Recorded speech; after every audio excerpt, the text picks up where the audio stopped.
ഇബ്നു തൈമിയ്യ എന്ന് പറയുന്ന വിദഗ്ധരൊക്കെ ആശ്രയിക്കുന്ന പണ്ഡിതൻ ഇലൽ മുജസ്സിമ, കുറേ പണ്ഡിതന്മാർ അദ്ദേഹം മുജസ്സിമാണെന്ന് പറഞ്ഞു.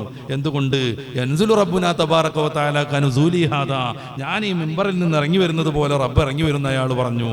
മിമ്പറിൽ നിന്ന് ഞാൻ ഇറങ്ങി വരും പോലെ ഇറങ്ങും എന്ന് പറഞ്ഞാൽ എന്നെപ്പോലൊരു ദാത്തും എന്നെപ്പോലൊരു ജിസ്മും അള്ളാഹുവിനുണ്ടെന്നാണ് അതിൻ്റെ അർത്ഥം. അള്ളാഹുവിന് ജിസ്മുണ്ടെന്ന് വാദിക്കുന്നവർ മുജസ്സിമീങ്ങളാകുന്നു. മഹാനായ ഇബ്നു ഹജർ അൽ അസ്ഖലാനി തങ്ങളുടെ അൽ മിനലുൽ കാമിന ഫി അയാനിൽ മിഅത്തി സാമിന എന്ന് പറയുന്ന കിതാബിലുള്ള വാക്കാണ് ഞാൻ ഈ ഉദ്ധരിച്ചത്. ഫബഅദുഹു നസബഹു ഇലൽ തജ്സീം, കുറേ ആളുകൾ അദ്ദേഹം മുജസ്സിമാണെന്ന് പറഞ്ഞു. എന്തുകൊണ്ട്? അള്ളാഹു ഇറങ്ങുക നുസൂലി ഹാദാ എന്ന് അദ്ദേഹം പറഞ്ഞു എന്നുള്ളതാണ്. അപ്പൊ അള്ളാഹുവിന് കയ്യ് കാല് പോലെയുള്ള അവയവങ്ങളൊക്കെ സ്ഥാപിച്ച് ഇപ്പോഴും ആ വിഷയത്തിൽ ഗംഭീരമായ ഗവേഷണങ്ങൾ നടത്തിക്കൊണ്ടിരിക്കുന്ന ആളുകളുണ്ട്. ഓരോ ദിവസവും അല്ലെങ്കിൽ ഓരോ ഗവേഷണാന്ത്യവും അവർ പടച്ച റബ്ബിന്റെ ഓരോ പാർട്സുകൾ കണ്ടുപിടിച്ചുകൊണ്ടിരിക്കുന്നു. അങ്ങനെ സൃഷ്ടികൾക്ക് സമാനനായ ഒരു റബ്ബിനെ അവർ സമൂഹത്തെ പഠിപ്പിച്ചുകൊണ്ടിരിക്കുന്നു. പടച്ച റബ്ബ് പരിശുദ്ധ ഖുർആനിലൂടെ എന്താണ് പറഞ്ഞത്? സൂറത്ത് ശൂറായുടെ 11-ാമത്തെ വചനം, ലൈസ കമിസ്ലിഹി ഷൈഉൻ, അള്ളാഹുവിനെ പോലെ ഒന്നുമേയില്ല.